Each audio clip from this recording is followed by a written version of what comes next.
X square ಹಿಂದೆ ಏನ ಇರಬಾರ್ದು ಅಂದ್ರೆ ಮೈನಸ್ ಇರಬಾರ್ದು, ಪ್ಲಸ್ ಇರಬೇಕು. ಪ್ಲಸ್ ಬರೋ ಸಲುವಾಗಿ ಏನ್ ಮಾಡೋಣ ಅಂತಂದ್ರೆ ಇವನ್ನೆಲ್ಲ ಬಲಗಡೆ ತಗೊಂಡು ಹೋಗಂತ್ರಿ. ನಾನು ನಿಮ್ಗೆ ಪದೇ ಪದೇ ಪ್ರತಿ ವಿಡಿಯೋದೊಳಗೂ ನಿಮ್ಗೆ ನೆನ್ಪು ಮಾಡ್ತೀನಿ, ಏನಪ್ಪಾ ಅಂತಂದ್ರೆ ಪ್ರಾಬ್ಲಮ್ ಸಾಲ್ವ್ ಮಾಡ್ಬೇಕಾದಾಗ ನಂಬರ್ ಎಷ್ಟು ಇಂಪಾರ್ಟೆಂಟು ಅದ್ರ ಹಿಂದಿರುವಂತ ಸೈನ್ ಸಹಿತ ಅಷ್ಟೇ ಇಂಪಾರ್ಟೆಂಟ್. -14 -13 ಅಂದ್ರೆ ನಮ್ಗೆ ಏನ್ ಬರ್ತೈತಿ ಅಂದ್ರೆ -27 ಬರ್ತೈತಿ. -14 × -13 ಮಾಡಿದ್ರೆ +182 ಬರ್ತೈತಿ. Square of the hypotenuse is equal to sum of square of other two sides. ನಿಮಗೆ ಎಷ್ಟೇ ಅವಸರ ಇರಲಿ, ನೀವು ಮಾಡಿದಂತ ಪ್ರಾಬ್ಲಮ್ ಕರೆಕ್ಟ್ ಐತೆ ಇಲ್ಲ ಅಂತ ವೆರಿಫೈ ಮಾಡ್ಕೊಂಡು ಮುಂದೆ ಲೆಕ್ಕ. ಈಗ ನಾವು ಮೈನಸ್ ಹಾಕ್ಬೇಕು. ಎದ್ರಿಂದ ಮೈನಸ್ ಹಾಕ್ಬೇಕ್ರಿ? ಎದ್ರ ಮೇಲೆ ಮೈನಸ್ ಹಾಕ್ಬೇಕು ಅಂದ್ರೆ ಇಲ್ಲಿ ಆನ್ಸರ್ ಪ್ಲಸ್ ಬರಬೇಕು. ಅಂದ್ರೆ ದೊಡ್ಡ ನಂಬರ್ ಇಂದ ಪ್ಲಸ್ ಇರಲಿ, ದಟ್ ಸಣ್ಣ ನಂಬರ್ ಇಂದ ಮೈನಸ್. ನಾನು ಇಲ್ಲಿ ನಿಮ್ಗೆ ಎಕ್ಸ್ಪ್ಲೇನ್ ಮಾಡಿದ್ದು ಚೆನ್ನಾಗಿ ಅರ್ಥ ಆಗಿತ್ತು ಅಂದ್ರೆ ಸರಿ. ಇಲ್ಲ ಸರ್ ದಟ್ ನಮ್ಗೆ ಇನ್ನೂ ಡೌಟ್ಸ್ ಇದಾವು ಅಂತಂದ್ರೆ ನೀವು ಕಮೆಂಟ್ ಸೆಕ್ಷನ್ ಅಲ್ಲಿ ಕಮೆಂಟ್ ಮಾಡ್ರಿ. ಸ್ವಲ್ಪ ಹೊತ್ತಿನೊಳಗೆ ನಿಮ್ಮ ಡೌಟ್ ಅನ್ನ ಕ್ಲಿಯರ್ ಮಾಡುವಂತ ಒಂದು ಪ್ರಯತ್ನ ನಾನು ಮಾಡಿರ್ತೇನೆ. ಹಲೋ ಸ್ಟೂಡೆಂಟ್ಸ್, ಎಲ್ಲರೂ ಹೇಗಿದ್ದೀರಾ? ಎಲ್ಲರೂ ಚೆನ್ನಾಗಿದ್ದೀರಾ? ಚೆನ್ನಾಗಿ ಓದ್ಕೋತಿದ್ದೀರಾ ಅಂತ ಹೇಳಿ ಅನ್ಕೋತೀನಿ. ನಾವು ಹಿಂದಿನ ವಿಡಿಯೋದೊಳಗೆ 10th ಸ್ಟ್ಯಾಂಡರ್ಡ್ ಮ್ಯಾಥಮೆಟಿಕ್ಸ್ ಸಬ್ಜೆಕ್ಟ್ ಇದ್ದು 4th chapter quadratic equations problems ಅನ್ನ ಸಾಲ್ವ್ ಮಾಡ್ತಾ ಇದ್ವಿ. ಮೊದಲೇ 4 ಪ್ರಾಬ್ಲಮ್ಸ್ ಅನ್ನ ಸಾಲ್ವ್ ಮಾಡಿದ್ವಿ. ಈ ಒಂದು ವಿಡಿಯೋದೊಳಗೆ ಏನ್ ಮಾಡೋಣ ಅಂತಂದ್ರೆ ದಟ್ ಮುಂದಿನ ಪ್ರಶ್ನೆಗಳನ್ನ ನಾವು ಇಲ್ಲಿ ಡಿಸ್ಕಸ್ ಮಾಡೋಣ ಅಂತ. ಓಕೆ, ಸೊ ದಟ್ ಈ ವಿಡಿಯೋನ ಸ್ಟಾರ್ಟ್ ಮಾಡೋಕ್ಕಿಂತ ಮುಂಚೆ ನಿಮ್ಗ ಆ ಒಂದು ಹಿಂದಿನ ವಿಡಿಯೋದೊಳಗೆ ಏನಪ್ಪಾ ಅಂತಂದ್ರೆ ಒಂದು ಮೊದಲೇ 10 ನಿಮಿಷದ ಏನಪ್ಪಾ ಅಂದ್ರೆ ಇಂಟ್ರೊಡಕ್ಷನ್ ಅನ್ನ ಹೇಳಿತ್ತು. ಈಗ ಇದಕ್ಕೆ ಒಂದು ಪ್ರಶ್ನೆಗಳಿಗೆ ಏನಪ್ಪಾ ಅಂದ್ರೆ ಸಂಬಂಧಪಟ್ಟಂಗ ಆ ಒಂದು ಇಂಟ್ರೊಡಕ್ಷನ್ ಇತ್ತು. ಸೊ ಅದನ್ನ ಮೊದಲು ನೀವು ನೋಡಿದ್ರಿ ಅಂದ್ರೆ ಒಳ್ಳೇದು. ಓಕೆ, ನೋಡಿರ್ಲಿಲ್ಲ ಅಂದ್ರೆ ಮೊದಲು ಅದನ್ನ ನೋಡ್ಕೊಂಡು ಇದ್ದಟ್ಟು ಈ ವಿಡಿಯೋ ನೋಡ್ರಿ, ನಿಮ್ಗೆ ಚೆನ್ನಾಗಿ ಅರ್ಥ ಆಗಿರ್ತೈತಿ. ಓಕೆ ರೈಟ್, ಪ್ರಶ್ನೆಗಳನ್ನ ಸ್ಟಾರ್ಟ್ ಮಾಡೋಕ್ಕಿಂತ ಮುಂಚೆ ನನ್ನ ಒಂದು ಪರಿಚಯ ನಿಮ್ಗಿತ್ತು ಅಂದ್ರೆ ಸರಿ, ಇಲ್ಲ ಅಂತಂದ್ರೆ ನನ್ನ ಒಂದು ಕಿರು ಪರಿಚಯವನ್ನ ನಾನು ಮಾಡ್ಕೋತೀನಿ. ನನ್ನ ಹೆಸರು ಮೃತ್ಯುಂಜಯ ಅಂತ ಹೇಳಿ, ನಾನು ಥರ್ಮಲ್ ಪವರ್ ಇಂಜಿನಿಯರಿಂಗ್ ಡಿಪಾರ್ಟ್ಮೆಂಟ್ ಒಳಗೆ M.Tech ಅನ್ನ ಕಂಪ್ಲೀಟ್ ಮಾಡಿದ್ದೀನಿ. ಆ ನಂತರ ನಾನು ನಿಮ್ಗೆ ಮ್ಯಾಥ್ಸ್ ಸಬ್ಜೆಕ್ಟ್ ಅನ್ನ ಟೀಚ್ ಮಾಡ್ತೀನಿ. ಓಕೆ ರೈಟ್, ಸೊ ಈ ವಿಡಿಯೋ ಒಳಗಿನ ಮೊದಲ ಲೆಕ್ಕ ಅದು 55 ರೀ. ಏನಂದ ನೋಡ್ರಿ, the sum of squares of 2 consecutive even positive integers is 164. Find the integers. Okay right, ಇಲ್ಲಿ ಏನ್ ಹೇಳಕತ್ತಾರಿ, 2 ಈವನ್ ಪಾಸಿಟಿವ್ ಇಂಟಿಜರ್ಸ್ ಸ್ಕ್ವೇರ್ ಏನಂದ್ರೆ 164 ಐತಿ. ಹಂಗಂದ್ರೆ ಆ ಇಂಟಿಜರ್ಸ್ ಅನ್ನ ಫೈಂಡ್ ಮಾಡ್ರಿ ಅಂತ ಹೇಳಕತ್ತಾರ. ಸೊ ದಟ್ ಅವೆರಡು ಇಂಟಿಜರ್ಸ್ ಏನಾಗಿರ್ಲಿ ಅಂತಂದ್ರೆ ಲೆಟ್ ಫಸ್ಟ್ ಇಂಟಿಜರ್ ನಮ್ಗೆ ಗೊತ್ತಾಗ್ಲಿ. Let first integer be x, second integer will be okay. So ಮೊದಲೇದು ಎಕ್ಸ್ ಆಗಿತ್ತಂದ್ರೆ ಎರಡನೇದು ಏನಾಗಿರ್ತದ್ರಿ, x+2 ಆಗಿರ್ತೈತಿ. ಯಾಕಂದ್ರೆ ಈವನ್ ನಂಬರ್ಸ್ ಅಂತಂದ್ರೆ ಎರಡೆರಡು ಬಿಟ್ಟಿರ್ತಾವ. ಒಂದ್ ನಂಬರ್ಗೆ 2 ನ ಸೇರಿಸಿದ್ರೆ ನೆಕ್ಸ್ಟ್ ಈವನ್ ನಂಬರ್ ಬರ್ತೈತಿ. ಅದ್ರ ಸಂಬಂಧ ಒಂದೇದು ಎಕ್ಸ್ ಆಗಿತ್ತು ಅಂದ್ರೆ ಎರಡನೇದು x+2 ಆಗಿರ್ಲಿ. ಇವುಗಳದ್ದು ಸ್ಕ್ವೇರ್ ನ ನೋಡಿದ್ವಿ ಅಂದ್ರೆ x² + x+2 square, ಇವೆರಡರದ್ದು square some ಏನಾಗೈತಿ ಅಂತಂದ್ರೆ 164 ಆಗಿದ್ರಿ. ಸರಿನಾ? ರೈಟ್, 164 ಅದ. ಹಂಗಂದ್ರೆ ಆ ನಂಬರ್ಸ್ ಅನ್ನ ಫೈಂಡ್ ಮಾಡಂದ್ರಿ. ಈ ಇಕ್ವೇಶನ್ ಅನ್ನ ನಾವು ಸಾಲ್ವ್ ಮಾಡಿದ್ವಿ ಅಂತಂದ್ರೆ ನಮಗ ಆ ಎರಡು ನಂಬರ್ಸ್ ನಮ್ಗ ಸಿಗ್ತಾವ. ಓಕೆ ರೈಟ್, x² ಗೆ x² ಬರ್ಕೋತೀವಿ ಪ್ಲಸ್ ಇದ್ರದ್ದು ಏನಂದ್ರೆ a+b² ಫಾರ್ಮ್ ಆಗದ್ರಿ. a+b² ಅಂತಂದ್ರೆ ಏನ್ರಿ, a² + 2 × x × 2, 2 × 2 4, 4 × x 4x plus b² a² + 2ab plus b². b² ಅಂದ್ರೆ 2² ಅಂದ್ರೆ 2² ರೀ, 2² ಅಂದ್ರೆ 4 ಆಗ್ತದ. Is equal to 164. ಒಂದ್ ಕೆಲಸ ಮಾಡೋಣ, ಈ 164 ನ ಎಡಗಡೆ ತಗೊಂಡು ಹೋಗೋಣ. ರೈಟ್ ಸೈಡ್ ಏನ್ ಬರ್ತ್ರಿ, 0 ಉಳಿತೈತಿ. ರೈಟ್, x² + x² ಅಂತಂದ್ರೆ 2x² ಬರ್ತೈತಿ ಪ್ಲಸ್ 4x. 4 - 164 ಅಂತಂದ್ರೆ 164 ಒಳಗ 4 ನ ಮೈನಸ್ ಮಾಡೋಣ, 160 ಬರ್ತದ್ರಿ. ಇಲ್ಲಿ ಬಿಗ್ಗರ್ ನಂಬರ್ ಇಂದ ಮೈನಸ್ ಐತಿ, ಅದ್ರ ಸಂಬಂಧ ಇಲ್ಲಿ ಮೈನಸ್ ಆಗ್ತೇವಿ. Is equal to 0. ಇಲ್ಲಿ ದಟ್ ನಂಬರ್ಸ್ ಎಲ್ಲ ಏನಪ್ಪಾ ಅಂದ್ರೆ ಸ್ವಲ್ಪ ದೊಡ್ಡ ಅದಾವ್ರಿ. ಹಿಂಗ ಎಲ್ಲವೂ ದೊಡ್ಡ ಇಲ್ಲ ರೀ, ಇದೊಂದು ದೊಡ್ಡದ. ಆದ್ರೆ ಇದನ್ನ ನೋಡಿದ್ವಿ ಅಂದ್ರೆ ಇಲ್ಲಿ ಏನಾಗತೈತಿ ಅಂದ್ರೆ ಇವು 3 2 ಲಿಂದ ಡಿವೈಡ್ ಆಗ್ತಾವ್ರಿ. ಹಿಂಗಾಗಿ ಏನ್ ಮಾಡೋಣ ಅಂತಂದ್ರೆ ಈ ಹೋಲ್ ಇಕ್ವೇಶನ್ ಅನ್ನ ನಾವು 2 ಲಿಂದ ಡಿವೈಡ್ ಮಾಡೋಣ. ಇದು 2 ಲಿಂದ ಡಿವೈಡ್ ಮಾಡಿದ್ರೆ ಇದೇನಾಗತ್ರಿ, x² ಬರ್ತೈತಿ. ಇಲ್ಲಿ 2 1s 2 2s 2x ಆಕೈತಿ, ಮೈನಸ್ 2 8s 16, ಮುಂದ್ 0 ಈಸ್ ಈಕ್ವಲ್ ಟು 0 ಆಗಿರ್ತೈತಿ. ಓಕೆ, ಇಲ್ಲಿ x² ಕೋಎಫಿಷಿಯಂಟ್ ಏನದ್ರಿ, ಇಲ್ಲಿ 1 ಅದ. ಈ x² ಕೋಎಫಿಷಿಯಂಟ್ ನ ಈ 80 ನ ಕಾನ್ಸ್ಟೆಂಟ್ ಅನ್ನ ನಾವೇನಂದ್ರೆ ಮಲ್ಟಿಪ್ಲೈ ಮಾಡ್ತೀವಿ. ಮಲ್ಟಿಪ್ಲೈ ಮಾಡಿದ್ರೆ ಏನ್ ಬರ್ತ್ರಿ, -80 ಬರ್ತೈತಿ. ಅಂದ್ರೆ ಮಲ್ಟಿಪ್ಲೈ ಮಾಡಿದ್ರೆ -80 ಬರಬೇಕು. ಪ್ಲಸ್ ಅಥವಾ ಮೈನಸ್ ಮಾಡಿದ್ರೆ ಇಲ್ಲಿರುವಂತಹ ಮಿಡಲ್ ಟರ್ಮ್ ಬರ್ಬೇಕ್ರಿ, ಅದೇನಂತಂದ್ರೆ 2 ಬರ್ಬೇಕು. ರೈಟ್, ಹಂಗಂದ್ರೆ ಆ ನಂಬರ್ಸ್ ಯಾವ್ರಿ, ಆ ನಂಬರ್ ಯಾವಪ್ಪ ಅಂತಂದ್ರ 10 8s are 90, 10 8s are 80. Okay ನಮ್ಗೆ ಇಲ್ಲಿ ಏನ್ ಬರ್ಬೇಕ್ರಿ ದಟ್ ಇದು 2 ಹಿಂದ ಸೈನ್ ಏನದ ಪ್ಲಸ್ ಅದ. ಸೊ ಪ್ಲಸ್ ಅದ ಅಂತಂದ್ರೆ ಬಿಗ್ಗರ್ ನಂಬರ್ ಇಂದ ಪ್ಲಸ್ ಇರಲಿ, ಸ್ಮಾಲರ್ ನಂಬರ್ ಇಂದ ಮೈನಸ್ ಹಾಕಿದೀವಿ ಅಂದ್ರೆ ನಮ್ಗೆ +2 ಬರ್ತೈತಿ. 10 into -8 ಮಾಡಿದ್ರೆ -80 ಬರ್ತೈತಿ. ಹಂಗಂದ್ರೆ ಇದನ್ನ ಸ್ಪ್ಲಿಟ್ ಮಾಡ್ಕೊಂಡ್ರೆ ಯಾವ ರೀತಿ ಸ್ಪ್ಲಿಟ್ ಮಾಡ್ಕೋತೀವಿ? x² plus 10x minus 8x minus 80 is equal to 0. Okay so ಇವೆರಡರೊಳಗೆ ಏನ್ ಕಾಮನ್ ತೆಗಿಬಹುದ್ರಿ? x ಕಾಮನ್ ತೆಗಿಬಹುದು. ಇಲ್ಲಿ x² ಒಳಗೆ ಒಂದು x ಹೋದ್ರೆ ಇನ್ನೊಂದೇ x ಒಳಗಡೆ ಬರ್ತೈತಿ ಇಲ್ಲಿ, ಪ್ಲಸ್ ಇಲ್ಲಿ x ಹೊರಗಡೆ ಹೋಯ್ತು ಅಂದ್ರೆ ಇಲ್ಲಿ ಏನ್ ಬರ್ತೈತಿ? 10 ಬರ್ತೈತಿ. ಇವೆರಡರೊಳಗೆ ಏನ್ ಕಾಮನ್ ತೆಗೀನ್ರಿ? -8 ಅನ್ನ ತೆಗಿಯೋಣ. -8 ಹೊರಗಡೆ ಹೋದ್ರೆ ಇಲ್ಲಿ x ಉಳಿತೈತಿ, ಇಲ್ಲಿ 8 10s are 80. So plus 10 equal to 0. ಇಲ್ಲಿ ಮೈನಸ್ ಇಂಟು ಪ್ಲಸ್ ಮೈನಸ್ ಬರ್ತೈತಿ, ಅದ್ರ ಸಲುವಾಗಿ ಇಲ್ಲಿ ಒಳಗಡೆ ಪ್ಲಸ್ ಬರ್ತಾ ಹೊರಗಡೆ ಮೈನಸ್ ಇರ್ತದ. ಓಕೆ ಇಲ್ಲಿ ಏನ್ ಬರ್ತದ? ಇಲ್ಲೂ ಸಹಿತ ಅದೇ ಬರ್ತಿರ್ತೈತ್ರಿ, ಸ್ವಲ್ಪ ಹುಷಾರಾಗಿರಿ. ಎರಡು ಕಡೆ ಏನಪ್ಪಾ ಅಂದ್ರೆ x + 10 ಅದ. ಕಾಮನ್ ಏನ್ ತೆಗಿಬಹುದ್ರಿ? x + 10 ಅನ್ನ ತೆಗಿಬಹುದು. x + 10 ವರ್ಗ ಹೋದ್ರೆ ಇಲ್ಲಿ ಏನು ಉಳಿತೈತ್ರಿ? x ಉಳಿತೈತಿ. ಇಲ್ಲಿ ಮುಂದ -8 ಈಸ್ ಈಕ್ವಲ್ ಟು 0. ರೈಟ್? ಇವೆರಡು ಇಂಟು ಮಾಡಿದ್ರೆ 0 ಬರಾಕತೈತಿ, ಅಂದ್ರೆ x + 10 ಈಕ್ವಲ್ ಟು 0 ಆಗಿರ್ತೈತಿ, ಆರ್ x - 8 ಈಕ್ವಲ್ ಟು 0 ಆಗಿರ್ತೈತಿ. 10 ಬಲಗಡೆ ಹೋದ್ರೆ -10 ಆಗುತ್ತೆ, -8 ಬಲಗಡೆ ಹೋದ್ರೆ ಏನಾಗುತ್ತೆ? +8 ಆಗ್ತೈತಿ. ಓಕೆ ನಾವು ಒಂದು ಪ್ರಾಬ್ಲಮ್ ಅನ್ನ ನೋಡಿದ್ವಿ ಅಂತಂದ್ರ ಅವ್ರು ಹೇಳಿರೋದು ಏನಪ್ಪಾ ಅಂದ್ರೆ ಪಾಸಿಟಿವ್ ಇಂಟಿಜರ್ ಅಂತ ಹೇಳಿ, ಇಲ್ಲಿ ನಮಗ್ ಬಂದಿರೋದು ಏನದರಿ? ನೆಗೆಟಿವ್ ಇಂಟಿಜರ್ ಅದ. ಸೊ ಹಿಂಗಾಗಿ x - 10 ಆಗಿರ್ಲಿಕ್ಕೆ ಇಲ್ಲ, x ಏನಾಗಿರ್ತೈತಿ ಅಂದ್ರೆ 8 ಆಗಿರ್ತೈತಿ. ಓಕೆ ಒಂದೇದು 8 ಆಗಿತ್ತಂದ್ರೆ ಎರಡನೇದು ಏನಾಗತ್ತಪ್ಪ ಅಂತಂದ್ರೆ 8 + 2 10 ಆಗಿರ್ತೈತಿ. ಹಂಗಂದ್ರೆ ದೋಸ್ ನಂಬರ್ಸ್ ಆರ್ ಅಥವಾ ದೋಸ್ ಇಂಟಿಜರ್ಸ್ ಆರ್ 8 and 10. ಓಕೆನಾ? ರೈಟ್? ಸೊ ಈಗ ಅವ್ರು ಹೇಳಿರುವಂತ ಒಂದು ಸ್ಟೇಟ್ಮೆಂಟ್ ಈಗ ಬರೋಣಂತ್ರಿ. ದಟ್ ನಮ್ಮ ಪ್ರಾಬ್ಲಮ್ ಸಾಲ್ವ್ ಆಗ್ಬೇಕಾ ಒಂದ್ಸರಿ ನಾವು ವೆರಿಫೈ ಮಾಡೋದು ನಮ್ಗೊಂದು ರೂಢ. ಅದನ್ನ ಇಲ್ಲಿ ವೆರಿಫೈ ಆಗತ್ತಾ ಇಲ್ಲ ನೋಡೋಣಂತ್ರಿ. ಇಲ್ಲಿ ಎರಡು ನಂಬರ್ ಅದಾವು, ಎರಡು ಕಾನ್ಸಿಕ್ಯೂಟಿವ್ ನಂಬರ್ ಅದಾವು. ಅವು ಎರಡರದ್ದು ಸ್ಕ್ವೇರ್ ನೋಡಿ, ಸ್ಕ್ವೇರ್ ಸಮ್ ಏನಾಗೈತಿ ಅಂದ್ರೆ 164 ಆಗೈತಿ ಅಂತ ಆಗತ್ತನ. 8 ಸ್ಕ್ವೇರ್ ಅಂದ್ರೆ 64 ಆಗ್ತೈತಿ, 10 ಸ್ಕ್ವೇರ್ ಅಂದ್ರೆ 100 ಆಗ್ತೈತಿ. 100 + 64 ಅಂದ್ರೆ 164 ಬರ್ತೈತಿ. ಅಂದ್ರೆ ನಾವು ಮಾಡಿರುವಂತ ಲೆಕ್ಕ ಕರೆಕ್ಟ್ ಐತಿ. ಸರಿನಾ? ರೈಟ್. ನಂತರ 51ನೆಯ ಲೆಕ್ಕ 51st ಪ್ರಾಬ್ಲಮ್ ಏನದ ನೋಡ್ರಿ. Find the two numbers whose sum is 27 and the product is 182. ಎರಡು ನಂಬರ್ ಅದ ರೀ. ಎರಡು ನಂಬರ್ ಸಮ್ ಏನದ ಅಂದ್ರೆ 27 ಐತಿ, ಆನಂತರ ಅವುಗಳ ಪ್ರಾಡಕ್ಟ್ ಏನಂದ್ರ 182 ಅದ. ಹಂಗಂದ್ರ ಆ ಎರಡು ನಂಬರ್ ತನ್ನ ಫೈಂಡ್ ಮಾಡ್ರಿ ಅಂತಂದು ಹೇಳ್ಕತ್ತಾರ. Okay let those numbers be x and y. ಆ ಎರಡು ನಂಬರ್ ಏನಾಗಿರ್ಲಿ ಅಂತಂದ್ರೆ ಒಂದು x ಆಗಿರ್ಲಿ, ಒಂದು y ಆಗಿರ್ಲಿ. ಇಲ್ಲಿ ಮತ್ತೆ x + 2 ತಗೊಂಡಿದ್ರಿ, ಇಲ್ಲಿ x ಮತ್ತು y ತಗೊಳಕತ್ತೀವಿ. ಹಂಗ್ಯಾಕ್ ತಗೊಳಕತ್ತೀವಿ? ಯಾಕೆ ತಗೊಳಕತ್ತೀವಿ ಅಂತಂದ್ರೆ ಇಲ್ಲಿ ನಮ್ಗಿರುವಂತವು ಕಾನ್ಸಿಕ್ಯೂಟಿವ್ ಈವನ್ ಪಾಸಿಟಿವ್ ಇಂಟಿಜರ್ಸ್ ಅಂತ ಕೊಟ್ಟಿದ್ದ. ಅದ್ರ ಸಲುವಾಗಿ ಒಂದು x ಆಗಿತ್ತಂದ್ರೆ ಇನ್ನೊಂದು x + 2 ಆಗಿತ್ತು. ಇಲ್ಲಿ ಎರಡಕ್ಕೂ ಏನಪ್ಪಾ ಅಂದ್ರೆ ಕಾನ್ಸಿಕ್ಯೂಟಿವ್ ನಂಬರ್ಸ್ ಇಲ್ಲ ರೀ, ಅದೇ ನಂಬರ್ ಬೇರೆ ಇದೆ, ಇದೇ ನಂಬರ್ ಬೇರೆ ಇದೆ. ಅದ್ರ ಸಂಬಂಧ ನಾವು ಎರಡು ಬೇರೆ ಬೇರೆನ ತಗೊಳಕತ್ತೀವಿ. Okay right? x + y is equal to 27. ಇದೆಲ್ಲಿಂದ ಬಂತು? ಇದೆಲ್ಲಿಂದ ಬಂತಂದ್ರೆ ಅವರ ನಮ್ಗೆ ಏನಪ್ಪಾ ಅಂದ್ರೆ ಹೇಳ್ರಿ, ಆ ಎರಡು ನಂಬರ್ ಸಮ್ ಏನಪ್ಪಾ ಅಂದ್ರೆ 27 ಐತಿ. ಓಕೆ ಆನಂತರ ಆ ಎರಡು ನಂಬರ್ ಪ್ರಾಡಕ್ಟ್ ಏನೈತಿ ಅಂದ್ರೆ 182 ಐತಿ ಅಂತ. ಕರೆಕ್ಟಾ? ರೈಟ್. ಓಕೆ ನಮಗೆ ಇಲ್ಲಿ ವೇರಿಯೇಬಲ್ ಒಂದಿತ್ತಂದ್ರೆ ನಾವು ಪ್ರಾಬ್ಲಮ್ ಸಾಲ್ವ್ ಮಾಡ್ಲಿಕ್ಕೆ ಬರ್ತೈತಿ, ಎರಡಿದ್ರೆ ನಮಗೆ ಪ್ರಾಬ್ಲಮ್ ಸಾಲ್ವ್ ಮಾಡ್ಲಿಕ್ಕೆ ಬರಲ್ಲ. ಅದ್ರ ಸಂಬಂಧ ಈ ಎರಡು ವೇರಿಯೇಬಲ್ ನ ಒಂದೇ ವೇರಿಯೇಬಲ್ ತರ ಮಾಡ್ಕೊಳ್ಳಂತ ಯಾವ ರೀತಿ ರೀ? ಈ ಒಂದು ಇಕ್ವೇಶನ್ ತಗೊಳ್ರಿ, ಯಾವ್ದಾದ್ರು ಒಂದನ್ನ ಬಲಗಡೆ ಕಳಿಸ್ರಿ. ನಾನು ಇಲ್ಲಿ x ಅನ್ನ ಬಲಗಡೆ ಕಳಿಸ್ತೇನ್ರಿ. ಇದೇನಾಗುತ್ತಾ? y is equal to 27. x ಬಲಗಡೆ ಹೋದ್ರೆ -x ಆಗುತ್ತೆ. ರೈಟ್? ಇದು ಏನಾಗಿರ್ಲಿ ಅಂದ್ರೆ ಫಸ್ಟ್ ಇಕ್ವೇಶನ್ ಆಗಿರ್ಲಿ, ಇದು ಏನಂದ್ರೆ ಸೆಕೆಂಡ್ ಇಕ್ವೇಶನ್ ಆಗಿರ್ಲಿ. ಹಿಂಗ್ಯಾಕ್ ಮಾಡ್ಕೊಂಡ್ವಿ ಅಂದ್ರೆ ಇಲ್ಲಿ y ವ್ಯಾಲ್ಯೂ ಏನ್ ಬರ್ತಲ್ರಿ ಅದನ್ನ ಎರಡೇ ಇಕ್ವೇಶನ್ ಒಳಗೆ ಹಾಕಿದ್ವಿ ಅಂತಂದ್ರ ನಮಗ x ಅಷ್ಟೇ ಉಳಿತೈತಿ, y ಡಿಲೀಟ್ ಆಗ್ಬಿಡ್ತೈತಿ. ಸೊ ಒಂದೇ ವೇರಿಯೇಬಲ್ ಇತ್ತಂದ್ರೆ ನಾವು ಮುಂದೆ ಪ್ರಾಬ್ಲಮ್ ಅನ್ನ ಸಾಲ್ವ್ ಮಾಡ್ಲಿಕ್ಕೆ ಬರ್ತೈತಿ. Right? From equations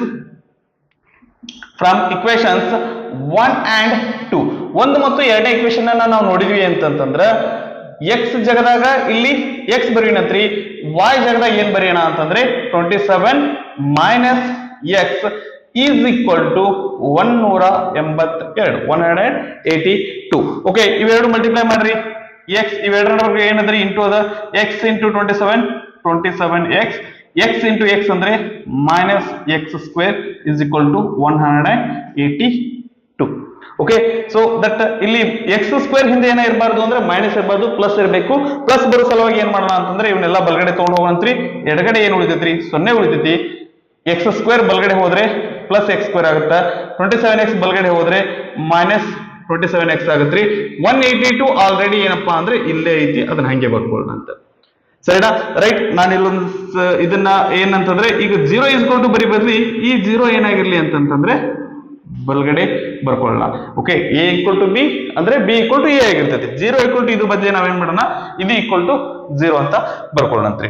okay, X square coefficient ಏನಂದ್ರಿ? 1 ಅದ. 1 ಮತ್ತೆ 182 ನ ಎರಡೂನು ಮಲ್ಟಿಪ್ಲೈ ಮಾಡ್ತೀವಿ. ಅಂದ್ರೆ ಮಲ್ಟಿಪ್ಲೈ ಮಾಡಿದ್ರೆ 182 ಬರಬೇಕು. ಪ್ಲಸ್ ಅಥವಾ ಮೈನಸ್ ಮಾಡಿದ್ರೆ ಏನ್ ಬರ್ಬೇಕ್ರಿ? ಪ್ಲಸ್ ಅಥವಾ ಮೈನಸ್ ಮಾಡಿದ್ರೆ ಮಿಡಲ್ ಟರ್ಮ್ ಮೈನಸ್ 27 ಬರಬೇಕು. ಓಕೆ, ನಾನು ನಿಮಗೆ ಪದೇ ಪದೇ ಪ್ರತಿ ವಿಡಿಯೋದೊಳಗೂ ನಿಮ್ಗೆ ನೆನ್ಪು ಮಾಡ್ತೀನಿ. ಏನಪ್ಪಾ ಅಂತಂದ್ರೆ ಪ್ರಾಬ್ಲಮ್ ಸಾಲ್ವ್ ಮಾಡ್ಬೇಕಾದಾಗ ನಂಬರ್ ಎಷ್ಟು ಇಂಪಾರ್ಟೆಂಟು, ಅದ್ರ ಹಿಂದಿರುವಂತ ಸೈನ್ ಸಹಿತ ಅಷ್ಟೇ ಇಂಪಾರ್ಟೆಂಟ್. ಓಕೆ, ನಮ್ದು ಪ್ರಾಬ್ಲಮ್ ಏನಾದ್ರೂ ತಪ್ಪಾಗಿತ್ತು ಅಂತಂತಂದ್ರೆ ನಮಗೆ ದೊಡ್ಡ ಮಿಸ್ಟೇಕ್ ನಿಂದ ತಪ್ಪಾಗಿರ್ಲ ರೀ. ಈ ಪ್ಲಸ್ ಅಥವಾ ಮೈನಸ್ ಹಾಕೋದ್ರೊಳಗೆ ಮಿಸ್ಟೇಕ್ ಆಗಿತ್ತು ಅಂದ್ರೆ ನಮ್ ಲೆಕ್ಕ ಪೂರ್ತಿ ತಪ್ಪಾಗಿರ್ತೈತಿ. ಸ್ವಲ್ಪ ಚಿಹ್ನೆ ಬಗ್ಗೆ ಏನಪ್ಪಾ ಅಂದ್ರೆ ಸ್ವಲ್ಪ ಗಮನ ಇರ್ಲಿ. ರೈಟ್, ಎರಡು ನಂಬರ್ ಮಲ್ಟಿಪ್ಲೈ ಮಾಡಿದ್ರೆ 182 ಬರ್ತ್ರಿ. ಪ್ಲಸ್ ಅಥವಾ ಮೈನಸ್ ಮಾಡಿದ್ರೆ 27 ಬರ್ಬೇಕು. ಅಂತ ಎರಡು ನಂಬರ್ ಹೇಳ್ರಿ. ಹೇಳಂದ್ರೆ ಡೈರೆಕ್ಟ್ ಆಗಿ ಹೇಳಕ್ ಬರಲ್ಲ. ನಾವೇನ್ ಮಾಡ್ತೀವಿ ಅಂದ್ರೆ ಈ 182 ನ ಏನ್ ಮಾಡ್ತೀವ್ರಿ, ಇದನ್ನ ಪ್ರೈಮ್ ಫ್ಯಾಕ್ಟರೈಸೇಷನ್ ಮೆಥಡ್ ಲಿಂದ ಹೊಡಿತೀವಿ. ಫಸ್ಟ್ ಇದರಿಂದ ಡಿವೈಡ್ ಆಗುತ್ತೆ, 2 ಲಿಂದ ಡಿವೈಡ್ ಆಗುತ್ತೆ. 2 9 18, 2 1 2. ಓಕೆ, ಇದು ಯಾವ್ದ್ರಿಂದ ಡಿವೈಡ್ ಆಗುತ್ತೆ? 91. ದಟ್ ಯಾವ ನಂಬರ್ ಲಿಂದ ಡಿವೈಡ್ ಆಗಲ್ಲ. ಇದು ನೆಕ್ಸ್ಟ್ ಡಿವೈಡ್ ಆಗುದು ಎದರ್ಲಿಂದಪ್ಪ ಅಂತಂದ್ರೆ 7 ಲಿಂದ ಡಿವೈಡ್ ಆಗುತ್ತೆ. 7 1 7, 2 ಇತ್ತು 21 ಆಯ್ತು. 7 3 21. ಇದು ಎದರ್ಲಿಂದ ಡಿವೈಡ್ ಆಗುತ್ತೆ ಅಂದ್ರೆ 13 ಲಿಂದ ಡಿವೈಡ್ ಆಗುತ್ತೆ. 13 1 13. Okay, right. ಸೊ ಇವೆರಡನ್ನು ಮಲ್ಟಿಪ್ಲೈ ಮಾಡ್ರಿ. 7 2 14, 14 ಇದೇನದರಿ ಇಲ್ಲಿ 13 ಅದ. ಓಕೆ, ಸೊ 14 ಇಂಟು 13 ಮಾಡಿದ್ರೆ ನಮ್ಗೆ ಏನ್ ಸಿಗ್ತತಿ ಅಂತಂದ್ರೆ 182 ಸಿಗ್ತತಿ. ಆದ್ರೆ ನಮಗೆ ಇಲ್ಲಿ -27 ಬರ್ಬೇಕಲ್ಲ. -27 ಬರ್ಬೇಕು ಅಂತಂದ್ರೆ ಇಲ್ಲಿ ಎರಡು ನಂಬರ್ ಹಿಂದೆ ಮೈನಸ್ ಹಾಕನ್ರಿ. -14 -13 ಅಂದ್ರೆ ನಮ್ಗೆ ಏನ್ ಬರ್ತೈತಿ ಅಂದ್ರೆ -27 ಬರ್ತೈತಿ. -14 ಇಂಟು -13 ಮಾಡಿದ್ರೆ +182 ಬರ್ತೈತಿ. ಓಕೆ, ಮಿಡಲ್ ಟರ್ಮ್ ನ ಇಲ್ಲಿ ಸ್ಪ್ಲಿಟ್ ಮಾಡೋಣ. ಹೆಂಗ್ ಸ್ಪ್ಲಿಟ್ ಮಾಡ್ತೀರಿ? X square -14x -13x plus 182 is equal to 0. ಇವೆರಡರೊಳಗೆ ಏನ್ ಕಾಮನ್ ತೆಗಿತೀರಿ? ಎಕ್ಸ್ ಕಾಮನ್ ತೆಗಿತೀವಿ. ಎಕ್ಸ್ ಕಾಮನ್ ತೆಗೆದ್ರೆ ಏನ್ ಬರ್ತ್ರಿ? ಎಕ್ಸ್ ಬರ್ತದ. ಮೈನಸ್ ಎಕ್ಸ್ ಹೊರಗಡೆ ಹೋದ್ರೆ 14 ಉಳಿತೈತಿ. ಮೈನಸ್ ಇಲ್ಲೇನ್ರಿ 13 ಕಾಮನ್ ತೆಗಿತೀವಿ. ಇಲ್ಲಿ ಎಕ್ಸ್ ಬರ್ತದ. ಇಲ್ಲಿ -13, ಇಲ್ಲಿ ಪ್ಲಸ್ ಬರ್ಬೇಕಂದ್ರೆ -14 ಇಂಟು ಮಾಡಿದ್ರೆ ನಮ್ಗೆ ಇಲ್ಲಿ ಪ್ಲಸ್ 182 ಬರ್ತೈತಿ. ಇಲ್ಲಿ x -14 ಬಂದ್ರೆ ಇಲ್ಲೂ x -14 ಬರ್ತೈತಿ. ಕರೆಕ್ಟ್ ಅದ. ಓಕೆ, ಎರಡು ಕಾಮನ್ ಏನದ್ರಿ? x -14 ಅದ. ಓಕೆ, ಇಲ್ಲಿ x -14 ಕಾಮನ್ ತೆಗೆದ್ರೆ ಇಲ್ಲಿ ಏನು ಉಳಿತೈತಿ? x ಉಳಿತೈತಿ. ಇಲ್ಲಿ -13 ಉಳಿತೈತಿ is equal to 0. Okay, x minus ಇವೆರಡು ಮಲ್ಟಿಪ್ಲೈ ಮಾಡಿದ್ರೆ 0 ಬರ್ತಂದ್ರೆ x -14 ಈಕ್ವಲ್ ಟು 0 ಆಗಿರ್ತೈತಿ. ಅಥವಾ x -13 ಈಕ್ವಲ್ ಟು ಏನಾಗಿರ್ತೈತಿ? 0 ಆಗಿರ್ತೈತಿ. 14 ಬಲ್ಗಡೆ ಹೋದ್ರೆ +14 ಆಗ್ತೈತಿ. ಈ 13 ಬಲ್ಗಡೆ ಹೋದ್ರೆ ಏನಾಗುತ್ತೆ? +13 ಆಗ್ತೈತಿ. ಆಗ್ಬೋದಾ? ರೈಟ್. ಒಂದು 14 ಆಗಿತ್ತಂದ್ರೆ ಇನ್ನೊಂದು 13 ಆಗಿರ್ತೈತಿ. ನೆಕ್ಸ್ಟ್ ಈಗ ದಟ್ ಇಲ್ಲಿ ಬರುವಂತವು ಏನಪ್ಪಾ ಅಂದ್ರೆ ಅವ್ರು ಎರಡು ನಂಬರ್ ಅಂತ ಹೇಳಿದ್ರಿ. ಅವು ಏನಾಗತ್ತವ ಅಂದ್ರೆ ಒಂದ್ ಕಡೆ 14 ಒಂದ್ ಕಡೆ 13 ಬರಾಕತ್ತವು. ಇಲ್ಲಿ 14 ಹಾಕಿದ್ರೆ 27 -14 ಮಾಡಿದ್ರೆ 13 ಬರ್ತೈತಿ. ಒಂದ್ ವೇಳೆ ಇಲ್ಲಿ 13 ಹಾಕಿದ್ವಿ ಅಂದ್ರೆ 27 -13 ಹಾಕಿದ್ರೆ 14 ಬರ್ತೈತಿ. ಸೊ ಹಂಗಾಗಿ ನಾವು ಮುಂದುವರಿಯುವಂತ ಅವಶ್ಯಕತೆ ಇಲ್ಲ. ಡೈರೆಕ್ಟ್ ಆಗಿ ಇಲ್ಲಿ ಏನ್ ಬರೀಬಹುದು ಅಂದ್ರೆ ದೋಸ್ numbers are okay 13 and 14. Okay, that ಅದನ್ನ ಕ್ಲಾರಿಫೈ ಕೊಡ್ಲಿಕ್ಕೆ ನಾನು ಇಲ್ಲಿ ಒಂದ್ಸರಿ ಮಾಡ್ಬಿಡ್ತೇನ್ರಿ. ಒಂದ್ ವೇಳೆ ಇದು ಏನ್ರಿ, ಒಂದ್ ವೇಳೆ x ಈಕ್ವಲ್ ಟು 14 ಆಗಿತ್ತಪ್ಪ ಅಂತಂದ್ರೆ y ಈಕ್ವಲ್ ಟು ಏನಾಗತ್ರಿ? 27 - 14 ಇಸ್ ಈಕ್ವಲ್ ಟು 13 ಆಗ್ತತಿ. ಒಂದ್ ವೇಳೆ x ಈಕ್ವಲ್ ಟು 13 ಆಗಿತ್ತಪ್ಪ ಅಂತಂದ್ರೆ y ವ್ಯಾಲ್ಯೂ ಏನಾಗತ್ರಿ? 27 - 13 ಅಂದ್ರೆ 14 ಆಗಿರ್ತೈತಿ. ಅಂದ್ರೆ ಅವೆರಡು ನಂಬರ್ ಏನಾಗತ್ತವ ಅಂದ್ರೆ 13 ಮತ್ತೆ 14 ಆಗಿರ್ತಾವು. Okay, right. ಈಗ ದಟ್ ಏನಂತಂದ್ರೆ ದಟ್ ಅವ್ರು ಕೊಟ್ಟಿದ್ ಕರೆಕ್ಟ್ ಅದನ್ನ ಇಲ್ಲ ಅಂತಂದ್ರೆ ಒಂದ್ಸರಿ ಚೆಕ್ ಮಾಡೋದಾಯ್ತು ಅಂದ್ರೆ ನಮ್ ಪ್ರಾಬ್ಲಮ್ ಕರೆಕ್ಟ್ ಅದ ಇಲ್ಲ ಅಂತ ನೋಡೋದಾಯ್ತು ಅಂದ್ರೆ 13 ಪ್ಲಸ್ 14 ಅವೆರಡು ನಂಬರ್ ಸಮ್ ಏನಂತಂದ್ರೆ 27 ಆಗುತ್ತ್ರಿ. ಆ ನಂತರ ಅವೆರಡನ್ನು ಮಲ್ಟಿಪ್ಲೈ ಮಾಡಿದ್ರೆ 13 ಮತ್ತೆ 14 ಮಲ್ಟಿಪ್ಲೈ ಮಾಡಿದ್ರೆ ಏನ್ ಬರ್ತದೆ ನೋಡ್ರಿ, 13 ಇಂಟು 14, 14 3 42, 14 14 ಪ್ಲಸ್ 4 ಅಂತಂದ್ರೆ 18, 182 ನಾವು ಮಾಡಿರುವಂತ ಲೆಕ್ಕ ಕರೆಕ್ಟ್ ಐತಿ. ಓಕೆ, ಇವು 50 ಮತ್ತೆ 51 ಪ್ರಾಬ್ಲಮ್ ಆಗಿದ್ದು, 51st ಪ್ರಾಬ್ಲಮ್ ಆಗಿದ್ದು. ಇದನ್ನ ಪಾಸ್ ಮಾಡ್ಕೊಂಡು ಕಾಪಿ ಮಾಡ್ಕೊಡ್ರಿ. ನೆಕ್ಸ್ಟ್ 52ನೇ ಲೆಕ್ಕ ಏನದ ನೋಡ್ರಿ, the altitude of a right angle triangle is 7 centimetre less than its base. If the hypotenuse is 13 centimetre then find the other two sides. Okay, that ಹಿಂದಿನ ವಿಡಿಯೋದಲ್ಲಿ ನಾವೇನಪ್ಪಾ ಅಂದ್ರೆ triangle base ಮೇಲೆ ನಾವೇನಪ್ಪಾ problem solve ಮಾಡಿದ್ವಿ. ಆದ್ರೆ ಅದು ಎದ್ರ ಬೇಸ್ ಮೇಲೆ ಆಗಿತ್ತು ಅಂದ್ರೆ ಏರಿಯಾ ಬೇಸ್ ಮೇಲೆ, ಏರಿಯಾ ಇದ್ರ ಮೇಲೆ ಏನಪ್ಪಾ ಅಂದ್ರೆ ಲೆಕ್ಕ ಆಗಿದ್ದು. ಬಟ್ ಇದೇನಾಗೈತಿ ಅಂತಂದ್ರೆ ಆ ಮೂರು ಸೈಡ್ಸ್ ಬೇಸ್ ಮೇಲೆ ಏನಪ್ಪಾ ಅಂದ್ರೆ ಇದು ಲೆಕ್ಕ ಆಗೈತ್ರಿ. ರೈಟ್, ಇದನ್ನ ಸಾಲ್ವ್ ಮಾಡೋಣ. ಇಲ್ಲಿ ಇವರು ಮಾತಾಡಿದ ಎದ್ರ ಬಗ್ಗೆ ಅಂತಂದ್ರೆ ರೈಟ್ ಆಂಗಲ್ಡ್ ಟ್ರಯಾಂಗಲ್ ಬಗ್ಗೆ ಮಾತಾಡಿದ್ದಾರೆ. ಓಕೆ, ರೈಟ್ ಆಂಗಲ್ ಟ್ರಯಾಂಗಲ್ ಇದೇನ್ರಿ, ಇದು ಬೇಸ್, ಇದು ಹೈಪೋಟೆನ್ಯೂಸ್, ಇದೇನಪ್ಪಾ ಅಂತಂದ್ರೆ ಅಲ್ಟಿಟ್ಯೂಡ್. ರೈಟ್, ಈಗ ಅವ್ರು ಕೊಟ್ಟಿರುವಂತ ಮೊದಲ statement ಏನದ್ರಿ, the altitude of a right angled triangle is 7 centimeter less than the base. altitude ಏನದಲ್ರಿ, altitude base ಕಿಂತ 7 ಸೆಂಟಿಮೀಟರ್ ಕಡಿಮೆ ಐತಿ ಏನಾಗತ್ತಲ್ಲ. ಸೊ ಹಂಗಾಗಿ ನಾವೇನ್ ಮಾಡೋಣ ಅಂತಂದ್ರೆ ಇದು ಬೇಸ್ ಎಕ್ಸ್ ಆಗಿರ್ಲಿ, ಅಲ್ಟಿಟ್ಯೂಡ್ ಏನಾಗಿರ್ಲಿ ಅಂತಂದ್ರೆ y ಆಗಿರ್ಲಿ. Let base be x and altitude be y. Okay, that ಇನ್ನೊಂದ್ಸರಿ ನಾ ಸ್ಟೇಟ್ಮೆಂಟ್ ಓದ್ಕೋತೇನ್ರಿ. Altitude of a right angle triangle is 7 centimetre less than the base. Altitude ಏನದರಿ, ದಟ್ ಬೇಸ್ ಕಿನ 7 ಸೆಂಟಿಮೀಟರ್ ಕಡಿಮೆ ಐತಿ ಅಂತ ಹೇಳಕತ್ತಾರ. ಸೊ ಅದನ್ನ ನಾವು ಮೆಥಮೆಟಿಕಲಿ ಯಾವ ರೀತಿ ಬರೀಬಹುದು ಅಂತಂದ್ರೆ altitude y is equal to base x minus 7 ಅಂತ ಬರ್ಕೋಬಹುದು. ನಂತರ ಮತ್ತೇನ್ ಹೇಳಕತ್ತಾರಿ, ಹೈಪೋಟೆನ್ಯೂಸ್ 13 ಸೆಂಟಿಮೀಟರ್ ಐತಿ ಅಂತ ಹೇಳಕತ್ತಾರ. ಇದೆಷ್ಟದ್ರಿ ಹೈಪೋಟೆನ್ಯೂಸ್, ಇದು 13 ಸೆಂಟಿಮೀಟರ್ ಐತಿ ಅಂತ ಹೇಳಕತ್ತಾರ. This is 13 centimetre.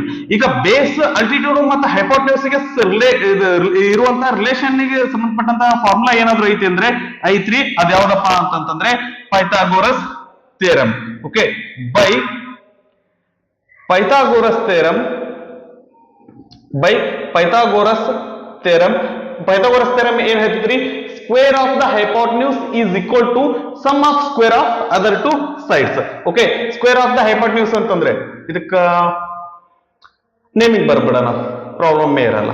Okay, hypotenuse square ಅಂದ್ರೆ ಏನದ್ರಿ, AC square is equal to AB square plus BC square. ನಾ ಬೆಟರ್ ಏನ್ ಮಾಡ್ತೀನಿ ಅಂದ್ರೆ ಇದನ್ನ ಎಡಗಡೆ ಬರ್ಕೋತೀನಿ. That is AB square plus BC square is equal to AC square. ಹಿಂಗ್ಯಾಕಪ್ಪ ಅಂದ್ರೆ ನಮ್ಗೆ ಇಲ್ಲೊಂದು ನಂಬರ್ ಅದ, ಅದು ಕಾನ್ಸ್ಟೆಂಟ್ ಬಲ್ಗಡೆ ಇರಲಿ ಅನ್ನುವಂತ ಉದ್ದೇಶಕ್ಕೆ. ರೈಟ್, AB ಸ್ಕ್ವೇರ್ ಅಂದ್ರೆ AB ಅಂದ್ರೆ ಏನದ್ರಿ, AB ಅಂದ್ರೆ ಅಲ್ಟಿಟ್ಯೂಡ್, ದಟ್ ಈಸ್ y ಅದ, y ಸ್ಕ್ವೇರ್ ಪ್ಲಸ್ BC ಅಂದ್ರೆ ಬೇಸ್ ರೀ, x square is equal to ಇದೇನದ್ರಿ, ದಟ್ AC 13 ಅದ, ಇದು 13 ಸ್ಕ್ವೇರ್ ಆಗುತ್ತೆ. ಓಕೆ, ಇದು ಫಸ್ಟ್ ಇಕ್ವೇಶನ್ ಆಗಿರ್ಲಿ, ಇದು ಸೆಕೆಂಡ್ ಇಕ್ವೇಶನ್ ಆಗಿರ್ಲಿ. Okay, right. ಈಗ y ಇದ್ದಲ್ಲಿ ಏನ್ ಮಾಡೋಣ ಅಂತಂದ್ರೆ ಈ ವ್ಯಾಲ್ಯೂವನ್ನ ಹಾಕೋಣ. ಫ್ರಮ್ ಇಕ್ವೇಶನ್ಸ್ 1 and 2, ಈ ಎರಡು ಇಕ್ವೇಶನ್ಸ್ ಲಿಂದ ನಾವೇನ್ ಮಾಡ್ಬೋದು ಅಂತಂದ್ರೆ y ಇದ್ದಲ್ಲಿ ಏನ್ ಮಾಡೋಣ್ರಿ, x minus 7 square plus x square is equal to 13 square ಅಂದ್ರೆ ಎಷ್ಟು ಬರ್ತರಿ, 169 ಬರ್ತತಿ. ನಂತರ ಇದು a minus B whole square form ಆಗದ್ರಿ. a minus B whole square ಅಂದ್ರೆ a square minus 2ab, 2 into x into 7, 7 2 14 into x plus B square ಅಂದ್ರೆ 7 square ಅಂದ್ರೆ 49 ಆಗತ್ರಿ, plus x square is equal to 169. Okay, right.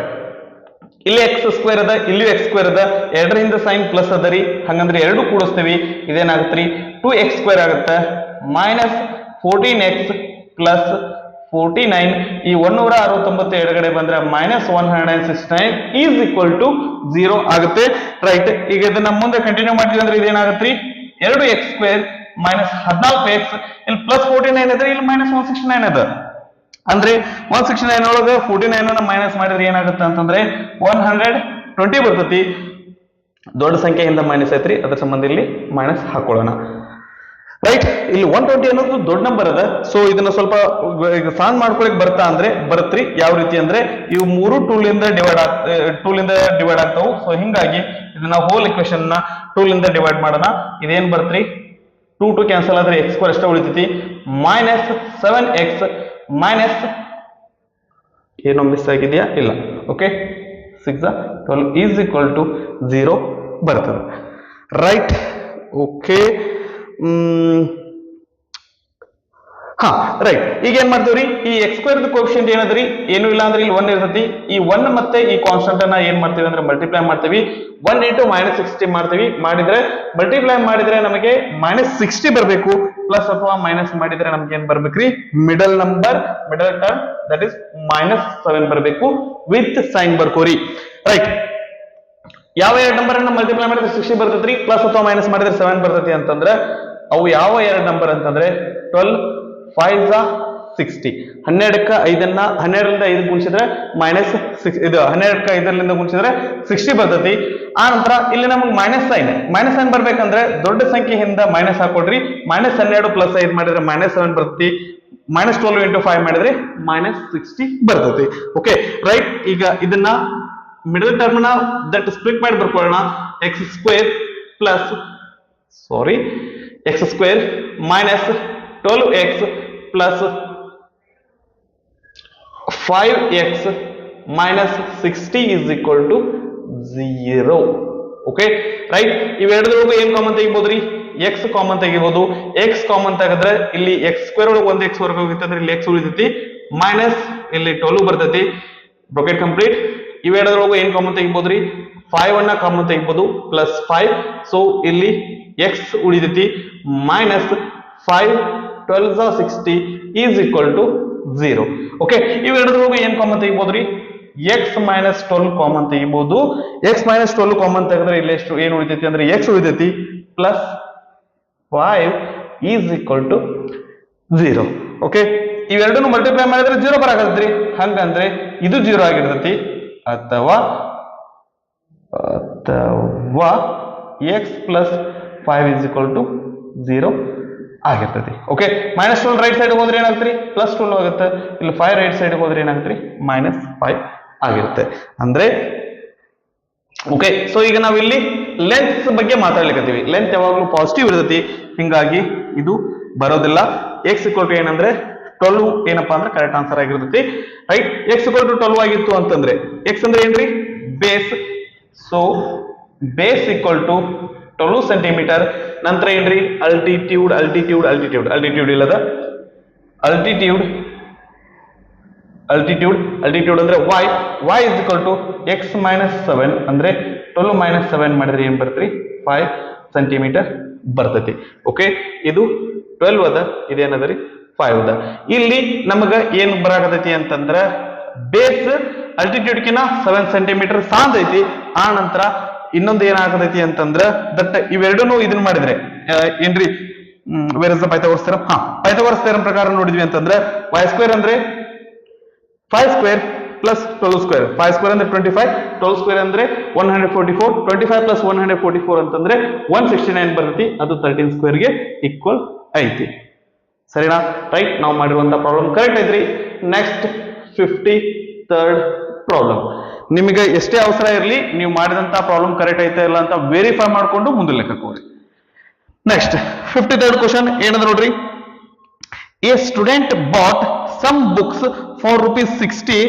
Had he bought 5 more books for the same amount, each book would have cost ₹1 less. Find the number of books bought by him. Okay, right? So that total ಎಷ್ಟು ಅವರು ದುಡ್ಡು ಕೊಡ್ತೊಳಕಂದ್ರೆ student ಅದನ್ನ ಎಷ್ಟು ದುಡ್ಡು ಕೊಟ್ಟು purchase ಮಾಡ್ಲಿಕ್ಕತ್ತಾರಿ, ₹60 ಕೊಟ್ಟು first ಒಂದಿಷ್ಟು books ಅನ್ನ ಪರ್ಚೇಸ್ ಮಾಡ್ಲಿಕ್ಕತ್ತಾರ. ಎಷ್ಟು ಬುಕ್ ಪರ್ಚೇಸ್ ಮಾಡ್ಲಿಕ್ಕತ್ತಾರ ಗೊತ್ತಿಲ್ಲ. ರೈಟ್. ದಟ್ ಅಮೌಂಟ್ ಎಷ್ಟು ಪೇ ಮಾಡ್ಲಿಕ್ಕತ್ತಾರ ಅಂತಂದ್ರೆ ₹60 ಪೇ ಮಾಡ್ಲಿಕ್ಕತ್ತಾರ. ಆ ನಂತರ ನಂಬರ್ ಆಫ್ ಬುಕ್ಸ್ ಪರ್ಚೇಸ್ಡ್ ಎಷ್ಟು ತಗೊಂಡಾರ ಗೊತ್ತಿಲ್ಲ. ಅದೇನಾಗಿರ್ಲಿ, ಬಿ ಎಕ್ಸ್ ಬುಕ್ಸ್ ತಗೊಂಡಾರ ಅಂತ ಅನ್ಕೊಳ್ಳೋಣ. Okay, right.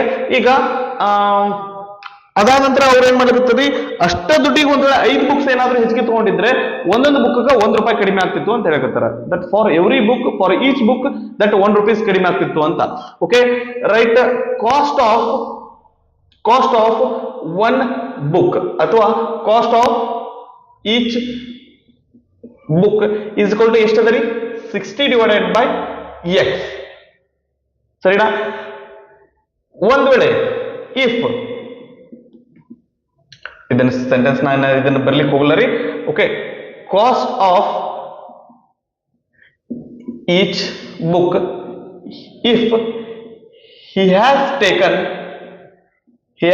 taken ಎಷ್ಟು ರೀ, 4 more books, 5 more books. if he has taken 5 more books, ಒಂದ್ ವೇಳೆ 5 ಬುಕ್ಸ್ ಅನ್ನ ಹೆಚ್ಚಿಗೆ ತಗೊಂಡಿದ್ರೆ ಟೋಟಲ್ ಎಷ್ಟು ಬುಕ್ಸ್ ಆಗ್ತಿದ್ರಿ, ಮೊದಲಕ್ಕೆ x ತಗೊಂಡಿದ್ರು, ಒಂದ್ ವೇಳೆ 5 ಹೆಚ್ಚಿಗೆ ತಗೊಂಡಿದ್ರೆ x + 5 ಆಗ್ತಿತ್ತು. ಈಗ ಒಂದು ಬುಕ್ ಕಾಸ್ಟ್ ಎಷ್ಟಾಗ್ತೈತಿ ಅಂತಂದ್ರೆ 60/x + 5 ಆಗ್ತೈತಿ. ಸರಿನಾ? ಇನ್ನೊಂದ್ಸರಿ ನೋಡ್ರಿ, ಈಗ ₹60ಗೆ x ಬುಕ್ಸ್ ತಗೊಂಡಿದ್ರೆ ಒಂದ್ ಬುಕ್ ಕಾಸ್ಟ್ ಏನಾಗ್ತಿತ್ತು ಅಂದ್ರೆ 60/x ಆಗ್ತಿತ್ತು. ಒಂದ್ ವೇಳೆ 5 ಬುಕ್ಸ್ ಹೆಚ್ಚಿಗೆ ತಗೊಂಡಿದ್ರೆ ಅದೇ ₹60ಗೆ 5 ಬುಕ್ಸ್ ಹೆಚ್ಚಿಗೆ ತಗೊಂಡಿದ್ರೆ ಒಂದ್ ಬುಕ್ ಕಾಸ್ಟ್ ಎಷ್ಟಾಗುತ್ತೆ ಅಂದ್ರೆ 60/ number of books purchase, that is x + 5. Okay, ಇದನ್ನ ಮಾಡೋದ್ರಿಂದ ಏನಾಗ್ತೈತಿ ಅಂದ್ರೆ ಒಂದು ಬುಕ್ಕಿಗೆ ₹1 ಕಡಿಮೆ ಆಗ್ತೈತಿ, ಪ್ರತಿ ಬುಕ್ಕಿಗೆ ₹1 ಕಡಿಮೆ ಆಗ್ತೈತಿ ಅಂತ ಹೇಳಕತ್ತಾರ. ಹಂಗಂದ್ರೆ ಮೊದ್ಲೇಕ ತಗೊಂಡಾಗ ಪ್ರತಿ ಬುಕ್ಕದ ರೇಟ್ ಇಷ್ಟಿತ್ತು, ಎರಡನೇಕ ತಗೊಂಡಾಗ ಪ್ರತಿ ಬುಕ್ಕದ ರೇಟು ಇಷ್ಟದ. ಇದ್ರದ್ದು ಎರಡರ ಡಿಫರೆನ್ಸ್ ಎಷ್ಟಾಗ್ತಿತ್ತು ಅಂತಂದ್ರೆ ₹1 ಆಗ್ತಿತ್ತು ಅಂತ ಹೇಳಿಕತ್ತಾರ. ರೈಟ್. ಇವೆರಡರದ್ದು LCM ತೆಗೆಯೋಣ, x × x + 5. Okay right. ಈ ರೀತಿಯಾಗಿ ದಟ್ ವೇರಿಯೇಬಲ್ ಅನ್ನ ಇಟ್ಕೊಂಡು ಫ್ರಾಕ್ಷನ್ ಇದ್ದು ಅಂದ್ರೆ ಯಾವ ರೀತಿ ಸಾಲ್ವ್ ಮಾಡ್ಬೇಕಂತಂದ್ರೆ ನೋಡ್ರಿ. ರೈಟ್. ಈಗ x × x + 5 ಅದರಿ, x ಗೆ ಎದರಲ್ಲಿ ಮಲ್ಟಿಪ್ಲೈ ಮಾಡಿದ್ರೆ ಇದು ಬರುತ್ತೆ ಅಂತಂದ್ರೆ x + 5 ಲಿಂದ ಮಲ್ಟಿಪ್ಲೈ ಮಾಡಿದ್ರೆ ಇದು ಬರುತ್ತೆ. x + 5 ಗೆ ಎದರಲ್ಲಿ ಮಲ್ಟಿಪ್ಲೈ ಮಾಡಿದ್ರೆ ಇದು ಬರುತ್ತೆ ಅಂತಂದ್ರೆ x ಲಿಂದ ಮಲ್ಟಿಪ್ಲೈ ಮಾಡಿದ್ರೆ ಇದು ಬರ್ತದೆ. ಓಕೆ, ಇವೆರಡನ್ನು ಮಲ್ಟಿಪ್ಲೈ ಮಾಡ್ರಿ, ಏನಾಗುತ್ತೆ 60 × x + 5 - 60 × x ಮಾಡಿದ್ರೆ ಏನ್ ಬರ್ತ್ರಿ, 60x ಬರ್ತೈತಿ is equal to 1. Okay, 60 × x ಮಾಡಿದ್ರೆ 60x ಪ್ಲಸ್ 6 5 30 ಮುಂದೊಂದು 0 ಮೈನಸ್ 60x. ಇದನ್ನ ರೈಟ್ ಸೈಡ್ ತಗೊಂಡೋಗೋಣ. ಇಂಟು ಇದನ್ನ ಈ ರೈಟ್ ಸೈಡ್ ಹೋದ್ರೆ 1 × ಇದಾಗುತ್ತೆ. 1 × ಎನಿಥಿಂಗ್ ಅಂದ್ರೆ ಏನಾಗುತ್ತೆ ರೀ, ಎನಿಥಿಂಗ್ x × x + 5 ಆಗಿರ್ತೈತಿ. ಅಂದ್ರೆ ಇದೇನಾಗುತ್ತೆ ರೀ 60x. ಒಂದ್ ನಿಮಿಷ ರೀ, ಅವಸರ ಯಾಕೆ, ಇಲ್ಲಿ +60x ಐತಿ, ಇಲ್ಲಿ -60x ಐತ್ರಿ, ಎರಡು ಕ್ಯಾನ್ಸಲ್ ಆಗ್ತಾವು. ಈ 300 ಬಲಗಡೆ ಹೋದ್ರೆ -300 ಆಗುತ್ತೆ. ಅಂದ್ರೆ 0 is equal to x × x, x² + x × 5, 5x. 300 ಬಲಗಡೆ ಹೋದ್ರೆ -300. ಓಕೆ, 0 ನಮ್ಗೆ ಲೆಫ್ಟ್ ಇರೋದು ಬೇಡ, ಇದು ಬಲಗಡೆ ಇರಿ. ರೈಟ್. ಇಲ್ಲಿ ಏನೂ ಇಲ್ಲ ಅಂದ್ರೆ ಇಲ್ಲಿ ಏನ್ ತಗೋಬೋದ್ರಿ, 1 ತಗೋಬಹುದು. 1 × -300 ಇಂಟು ಮಾಡ್ಕೊಳ್ಳೋಣ ಎರಡನ್ನು, ಏನಾಗುತ್ತೆ ರೀ 1 × -300 ಅಂದ್ರೆ -300 ಬರ್ತೈತಿ. ಅಂದ್ರೆ ನಮಗೆ ಮಲ್ಟಿಪ್ಲೈ ಮಾಡಿದ್ರೆ -300 ಬರಬೇಕು, ಪ್ಲಸ್ ಅಥವಾ ಮೈನಸ್ ಮಾಡಿದ್ರೆ ಏನ್ ಬರಬೇಕು ಅಂದ್ರೆ 5 ಬರಬೇಕು. ಓಕೆನಾ? ಸೊ ದಟ್ ಆ ಎರಡು ನಂಬರ್ ಯಾವಪ್ಪ ಅಂದ್ರೆ ದಟ್ ನನಗೆ ಗೊತ್ತಾಗತ್ರಿ, ಬಟ್ ನಿಮ್ಗೆ ಗೊತ್ತಾಗ್ಲಿ ಅನ್ನೋ ಸಲುವಾಗಿ ನಾನು ಅದನ್ನ ಪ್ರಾಬ್ಲಮ್ನ ಇನ್ನೂ ಸಾಲ್ವ್ ಮಾಡ್ತೀನಿ. ಅವು ಎರಡು ನಂಬರ್ ಯಾವಪ್ಪ ಅಂತಂದ್ರೆ 20 ಮತ್ತು 15. 20 15 300 ಬರುತ್ತೆ, 21 15 ಹೋದ್ರೆ 5 ಬರುತ್ತೆ. ದಟ್ ಇದು ನಿಮ್ಗೆ ಯಾವ ರೀತಿ ಬಂತು ಅಂತಂದ್ರೆ ಗೊತ್ತಾಗ್ಲಿ, ಅದರ ಸಂಬಂಧ ನಾನು ಏನ್ ಮಾಡ್ತೀನಿ ಅಂತಂದ್ರೆ ಇಲ್ಲಿ ಇದನ್ನ ಪ್ರೈಮ್ ಫ್ಯಾಕ್ಟರೈಸೇಷನ್ ಮಾಡ್ತೀನಿ. ಓಕೆನಾ? ಇದು ಎರಡರ 2 ಲಿಂದ ಡಿವೈಡ್ ಆಗ್ತೈತಿ. 2 1 2 1 ಉಳಿತು, 2 5 10 ಮುಂದೊಂದು 0. ನೆಕ್ಸ್ಟ್ 2 7 14 1 ಉಳಿತು 10 ಆಯ್ತು, 2 5 10. ನಂತರ 3 2 6 1 ಉಳಿತು 15 ಆಯ್ತು, 3 5 15. Next 5 5 25. Next 5 1 5. Right. Okay, so that ಇವೆರಡನ್ನು ಇಂಟು ಮಾಡ್ರಿ, ಆ ನಂತರ ಇವು ಉಳಿದಿದ್ದನ್ನ ಇಂಟು ಮಾಡ್ರಿ. 5 3 15, 5 2 10, 10 2 20. ಒಂದು ನಂಬರ್ 20 ಆಗಿರ್ತೈತಿ, ಇನ್ನೊಂದು ನಂಬರ್ 15 ಆಗಿರ್ತೈತಿ. Okay right. Split this 300 as 20 and 15. Okay, ಈಗ ನಾವು ಮೈನಸ್ ಹಾಕ್ಬೇಕು. ಎದರಿಂದ ಮೈನಸ್ ಹಾಕ್ಬೇಕ್ರಿ, ಎದ್ರ ಮೇಲಿಂದ ಮೈನಸ್ ಹಾಕ್ಬೇಕು ಅಂದ್ರೆ ಇಲ್ಲಿ ಆನ್ಸರ್ ಪ್ಲಸ್ ಬರಬೇಕು. ಅಂದ್ರೆ ದೊಡ್ಡ ನಂಬರ್ ಇಂದ ಪ್ಲಸ್ ಇರಲಿ, ದಟ್ ಸಣ್ಣ ನಂಬರ್ ಇಂದ ಮೈನಸ್ ಹಾಕೋತೀವಿ. Simple. Right. x² plus 20x minus 15x minus 300 is equal to 0. ಇವೆರಡರ ಕಾಮನ್ ಏನ್ರಿ x. ಇಲ್ಲಿ x ಹೊರಗಡೆ ಹೋದ್ರೆ ಒಂದು x ಹೊರಗಡೆ ಹೋದ್ರೆ ಇಲ್ಲೊಂದು x ಉಳಿತೈತಿ ಪ್ಲಸ್ x ಹೊರಗಡೆ ಹೋದ್ರೆ ಇಲ್ಲಿ 20 ಉಳಿತೈತಿ. ಇಲ್ಲಿ ಏನ್ ಕಾಮನ್ ತೆಗಿತೀವಿ -15. ಇಲ್ಲಿ ಏನ್ ಬರ್ತದೆ x ಬರ್ತೈತಿ. 15 ಎದರಲ್ಲಿ ಮಲ್ಟಿಪ್ಲೈ ಮಾಡಿದ್ರೆ 300 ಬರ್ತೈತಿ ಅಂದ್ರೆ 20 ಲಿ ಮಲ್ಟಿಪ್ಲೈ ಮಾಡಿದ್ರೆ 300 ಬರ್ತೈತಿ ಈಸ್ ಈಕ್ವಲ್ ಟು 0. ಸೈನ್ ಯಾರು ಹಾಕ್ಬೇಕ್ರಿ ಇಲ್ಲಿ ಮೈನಸ್ ಅದ, ಸೊ ಮೈನಸ್ ಇಂಟು ಪ್ಲಸ್ ಮಾಡಿದ್ರೆ ಮೈನಸ್ ಬರ್ತೈತಿ, ಸೊ ಹಂಗಾಗಿ ಇಲ್ಲಿ ಪ್ಲಸ್ ಬರ್ತೈತಿ. ಓಕೆ, ಇಲ್ಲಿ x ಪ್ಲಸ್ 20 ಬರುತ್ತೆ ಅಂದ್ರೆ ಇಲ್ಲಿ x ಪ್ಲಸ್ 20 ಬರ್ತದೆ, ಸಿಂಪಲ್ ರೈಟ್. ಇವೆರಡರೂ ಕಾಮನ್ ಏನ್ ತೆಗಿತ್ರಿ, ಇವೆರಡರೂ ಕಾಮನ್ ಏನ್ ತೆಗಿತೀವಿ ಅಂದ್ರೆ x ಪ್ಲಸ್ 20 ತೆಗಿತೀವಿ. ಇಲ್ಲಿ x ಪ್ಲಸ್ 20 ತೆಗೆದ್ರೆ ಇಲ್ಲಿ ಏನ್ ಉಳಿತೈತ್ರಿ x ಉಳಿತೈತಿ, ಇಲ್ಲಿ ಏನ್ ಬರ್ತೈತ್ರಿ -15 ಈಸ್ ಈಕ್ವಲ್ ಟು 0 ರೈಟ್. ಇವೆರಡನ್ನು ಮಲ್ಟಿಪ್ಲೈ ಮಾಡಿದ್ರೆ 0 ಬರುತ್ತೆ, ಹಂಗಂದ್ರೆ x ಪ್ಲಸ್ 20 ಈಕ್ವಲ್ ಟು 0 ಆಗಿರ್ತೈತಿ or x minus 15 equal to 0 ಆಗಿರ್ತೈತಿ. 20 ಬಲ್ಗಡೆ ಹೋದ್ರೆ -20, 15 ಬಲ್ಗಡೆ ಹೋದ್ರೆ -15 ಬಲ್ಗಡೆ ಹೋದ್ರೆ +15. ಓಕೆ, ನಾವು ಎದ್ರ ಬಗ್ಗೆ ಮಾತಾಡ್ತಾ ಇದೀವಿ, number of books. Number of books ಯಾವಾಗಾದ್ರೂ ನೆಗೆಟಿವ್ ಇರ್ತದನ್ರಿ, ನಾ -3 ಬುಕ್ ತಗೊಂಡೆ -4 ಬುಕ್ ತಗೊಂಡೆ ಅಂತ ಏನಾದ್ರು ಹೇಳಕ್ಕಾಗತ್ತಾ? ಇಲ್ಲ ರೀ, ಇದು ಮೈನಸ್ ಇರ್ಲಿಕ್ಕಿಲ್ಲ, ಇದೇನಾಗಿರ್ಬೇಕು ಅಂದ್ರೆ ಪ್ಲಸ್ ಆಗಿರ್ಬೇಕು. Okay, so that number of books bought by student is 50. Okay, ಇದು ರೈಟ್ ಅದನ್ನ ರಾಂಗ್ ಅದನ್ನ ಅಂತ ಒಂದ್ಸಾರಿ ಚೆಕ್ ಮಾಡಿಬಿಡೋಣ. ಏನಾಗುತ್ತೆ ಇಲ್ಲಿ, ಒಂದ್ ವೇಳೆ ಮೊದಲು ಅವನು ಏನಾದ್ರೂ 15 ಬುಕ್ಸ್ ತಗೊಂಡಿದ್ದ ಅಂತಂದ್ರೆ, ಓಕೆ 60 ಡಿವೈಡೆಡ್ ಬೈ 15 ಎಷ್ಟ್ರಿ, ಒಂದು ಬುಕ್ಗೆ ಎಷ್ಟು ರೂಪಾಯಿ ಬೀಳ್ತಿತ್ತು ಅಂದ್ರೆ 4 rupees ಬಿದ್ದಿರೋದು. ಆ ನಂತರ ಒಂದ್ ವೇಳೆ ಅದೇ ಏನಾದ್ರೂ ಇಲ್ಲಿ 5 ಬುಕ್ಸ್ ಎಷ್ಟಿಗೆ ತಗೊಂಡಿದ್ರೆ 20 ಬುಕ್ಸ್ ತಗೊಂಡಿದ್ರೆ 21 20 3 63 rupees ಆಗಿರೋದು. ಅಂದ್ರೆ ಒಂದು ವೇಳೆ ಇಲ್ಲಿ ದಟ್ ತಗೊಳ್ಳುವಾಗ 15 ಬುಕ್ಸ್ ಬದಲಿ 20 ಬುಕ್ಸ್ ತಗೊಂಡಿದ್ರೆ 5 ಬುಕ್ಸ್ ಹೆಚ್ಚಿಗೆ ತಗೊಂಡಿದ್ರೆ ಈ 4 - 3 ಪ್ರತಿ ಬುಕ್ಗೂ 1 ರೂಪೀಸ್ ಕಡಿಮೆ ಆಗಿರ್ತಿತ್ತು. ಓಕೆ, ಸೊ ಇದು ಯಾವಾಗಲ್ದಾಯ್ತು ಅನ್ನೋ ಲೆಕ್ಕ ಗೊತ್ತಿಲ್ಲ ಏನ್ರಿ. ಅಲ್ರಿ 4 ರೂಪಾಯಿಗೆ ಒಂದು 3 ರೂಪಾಯಿಗೆ ಯಾರಾದ್ರೂ ಬುಕ್ಸ್ ಕೊಡ್ತಾರ? ಆ ತರ ಈಗಂತೂ ಕೊಡಲ್ಲ. ಓಕೆ, ಇದು ಮೇ ಬಿ ಹಳೇದು ಏನಾದ್ರೂ ಪ್ರಾಬ್ಲಮ್ ಇರ್ಬೋದೇನು, ರೈಟ್. ಇದನ್ನ ಪಾಸ್ ಮಾಡ್ಕೊಂಡು ಕಾಪಿ ಮಾಡ್ಕೊಡ್ರಿ. ಈ ಒಂದು ವಿಡಿಯೋದೊಳಗೆ 50th ಕ್ವಶನ್ ಲಿಂದ ಹಿಡಿದು 53rd ಕ್ವಶನ್ ತನಕ ಏನಪ್ಪಾ ಅಂದ್ರೆ ಡಿಸ್ಕಸ್ ಮಾಡಿದ್ವಿ. ಮುಂದಿನ ವಿಡಿಯೋದೊಳಗೆ 54th ಕ್ವಶನ್ ನಂತರದ ಏನಪ್ಪಾ ಅಂದ್ರೆ ಪ್ರಾಬ್ಲಮ್ಸ್ ಅನ್ನ ಡಿಸ್ಕಸ್ ಮಾಡೋಣಂತ. Okay right. ಸೊ ನಾನಿಲ್ಲಿ ನಿಮ್ಗೆ ಎಕ್ಸ್ಪ್ಲೇನ್ ಮಾಡಿದ್ದು ಚೆನ್ನಾಗಿ ಅರ್ಥ ಆಗಿತ್ತು ಅಂದ್ರೆ ಸರಿ, ಇಲ್ಲ ಸರ್ ದಟ್ ನಮ್ಗೆ ಇನ್ನೂ ಡೌಟ್ಸ್ ಇದಾವು ಅಂತಂದ್ರೆ ನೀವು ಕಮೆಂಟ್ ಸೆಕ್ಷನ್ ಅಲ್ಲಿ ಕಮೆಂಟ್ ಮಾಡ್ರಿ. ಸ್ವಲ್ಪ ಹೊತ್ತಿನೊಳಗೆ ನಿಮ್ಮ ಡೌಟ್ ಅನ್ನ ಕ್ಲಿಯರ್ ಮಾಡುವಂತ ಒಂದು ಪ್ರಯತ್ನ ನಾನು ಮಾಡಿರ್ತೇನೆ. ಸರಿನಾ? ರೈಟ್. ಚೆನ್ನಾಗಿ ಓದ್ಕೊಳ್ರಿ, ಓದಿದ್ದೆಲ್ಲ ನಿಮ್ಗೆ ಚೆನ್ನಾಗಿ ಅರ್ಥ ಆಗ್ಲಿ, ಚೆನ್ನಾಗಿ ನೆನಪುಳಿಲಿ, ಆನಂತರ ನಿಮ್ಮ ಭವಿಷ್ಯ ಉಜ್ವಲವಾಗಿರ್ಲಿ ಅಂತ ಹೇಳ್ತಾ ಈ ಒಂದು ವಿಡಿಯೋನ ನಾನು ಇಲ್ಲಿಗೆ ಮುಗಿಸ್ತಾ ಇದ್ದೇನೆ.